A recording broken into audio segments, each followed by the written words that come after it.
It seems like no other wrestling fan has had opinions that trigger reactions out of other wrestling fans, quite like Dave Meltzer, sometimes even getting stronger reactions than the matches that he has the opinions on in the first place. And while I previously covered some history behind the man himself in another episode, there was one part of his career that I notably didn't mention: his famous rating system. Loved by some, hated by others, and of course, something that a lot of people are, well, just indifferent towards, it does manage to rank in as the topic of this episode.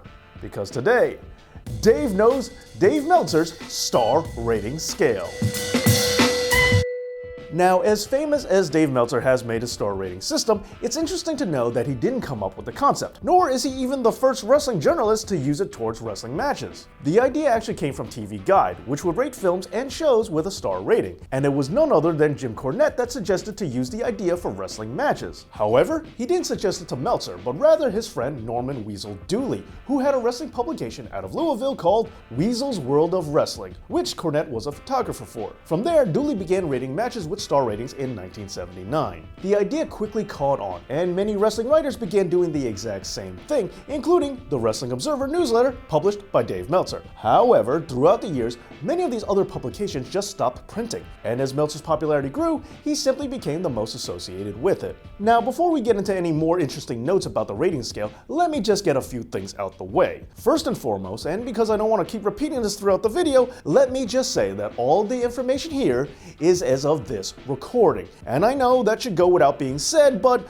you'll be amazed at how some people apparently don't figure that out when they leave a comment. And I would also like to point out that I used multiple sources to obtain this information, and links will be left below in the description. And lastly, I also want to say that I never understood why people get so emotional about Meltzer's ratings, positively or negatively. His opinions are just that, opinions, the same as any other wrestling fan. His rankings shouldn't be put on a pedestal, and nor should they be able to ignite the ire of anyone. At least that's my opinion. Furthermore, as much as I appreciate his contributions, my taste in wrestling differs greatly from that of Mr. Meltzer's. But I don't have to agree with someone in order to like them or find interest in their thoughts, which is exactly why I'm doing this episode right now. And speaking of which, without further ado, let's dive into some interesting tidbits of Dave Meltzer's star rating scale. First up, the youngest person to ever earn a 5-star match is Rey Mysterio, who was known as Rey Mysterio Jr. at the time. Mysterio received this honor for a match in AAA that took place on January 9th, 1993. It was a 6-man tag match that also featured some other very young talent, such as Heavy Metal, who was 22, Psicosis, who was 21, and El Pacudo, who all went against a team consisting of Super Carlo and Winners, who were both 21, and Rey Mysterio, who was only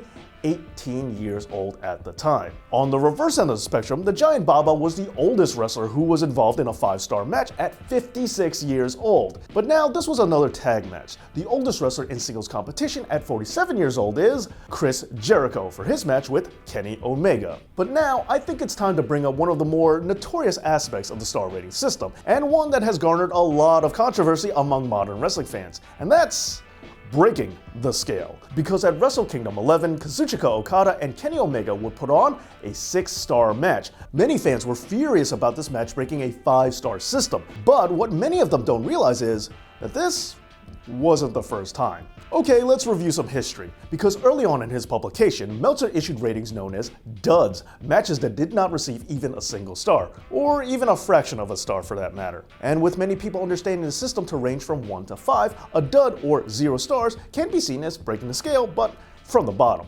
However, if that's still not enough for you, Meltzer has gone even further in that direction too, because what's not often talked about is the Wrestling Observer's negative star ratings, matches deemed so bad that they receive minus stars. Interestingly enough, the Bushwhackers have received a dubious negative 5-star rating, but on a brighter note, they are also the only wrestlers to have done so, but also receive a positive 5-star rating as well for another match, so at least that's something. But while we're talking about 5-star matches, the first match that Dave Meltzer ever awarded 5 stars to was the Dynamite Kid and Tiger Mask in 1983. And while 5 stars is what many fans felt the top of the mountain was for the rating system, it should be noted that there is historic precedence for breaking the ceiling of one's own rating scale. Let's go back to Norman Dooley, because initially him and Cornette copied the TV Guide scale that only went up to 4 stars, with 1 star meaning that they couldn't wait for the match to end, 2 meaning that it was exactly what they expected, 3 being pretty good, and and the highest rating went to a match for tearing down the house. However, on March 23, 1981, at the Mid-South Coliseum in Memphis, Tennessee, in a no DQ bout,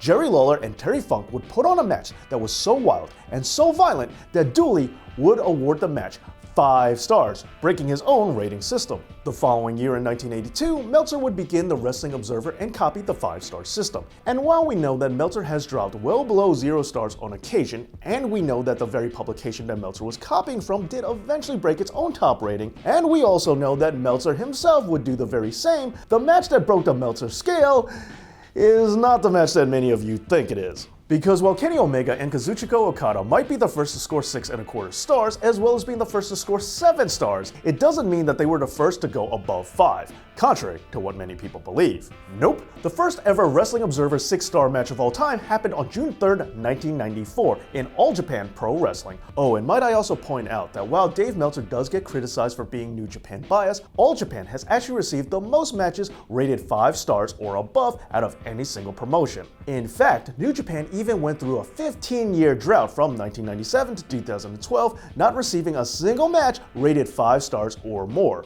although they are definitely making up for it now. Anyway, the first Dave Meltzer match to ever be awarded 6 stars at the Wrestling Observer was Mitsuharu Misawa vs. Toshiaki Kawada. So there you have it, just a little bit of history behind one of the most famous, or most infamous, wrestling rating systems. But again, this is just a person's opinion, and a person is allowed to have whatever opinion they wish. And with that being said, what are your opinions? What is your highest rated match of all time, and how many stars do you give it? Let me know down in the comments, and don't forget to subscribe to my combo channel, Dave Knows Comics. Thank you so much for watching, and as always, Dave knows.